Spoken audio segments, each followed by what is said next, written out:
हमरो सजनमा हे आए बिसरी मलाई न खाइ छै हमरो सजनमा हे आए भंगिया धतुरमा खातिर करै छै रोधनमा हे आए भंगिया धतुरमा खातिर करै छै रोधनमा हे आए बिसरी मलाई न खाइ छै हमरो सजनमा हे आए भंगिया धतुरमा खातिर करै छै रोधनमा हे आए भंगिया धतुरमा खातिर करै छै रोधनमा हे आए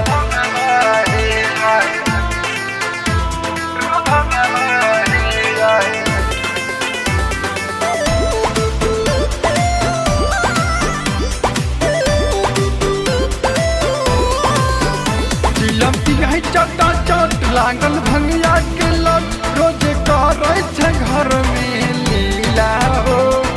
करै छै घर में लीला हो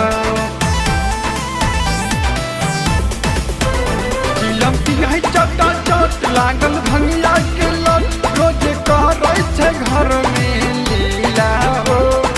करै छै घर में लीला हो नशा में डूबल रहे हमारो सजनमा हे आए नशा में डूबल रहे हमारो सजनमा हे आए भंगिया धतुरमा खातिर करै छै रोधनमा हे आए भंगिया धतुरमा खातिर करै छै रोधनमा हे आए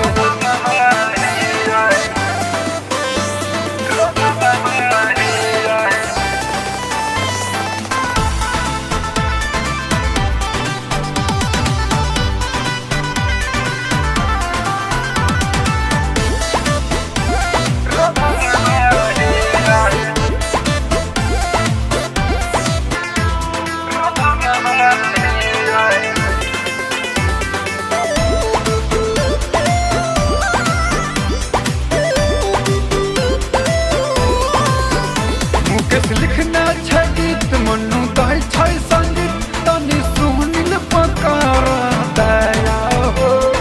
सुनिल पकारा दया हो मुकेश लिखना छै गीत मनु दै छै संगीत तनी सुनिल पकारा दया हो सुनिल पकारा दया हो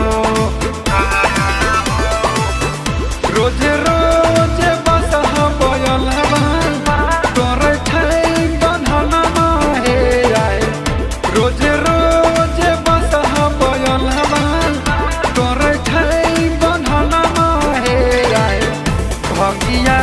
धतुरमा खातिर करै छै रोधनमा हे आए भंगिया धतुरमा खातिर करै छै रोधनमा हे आए AJ Recording Studio, Silvassa.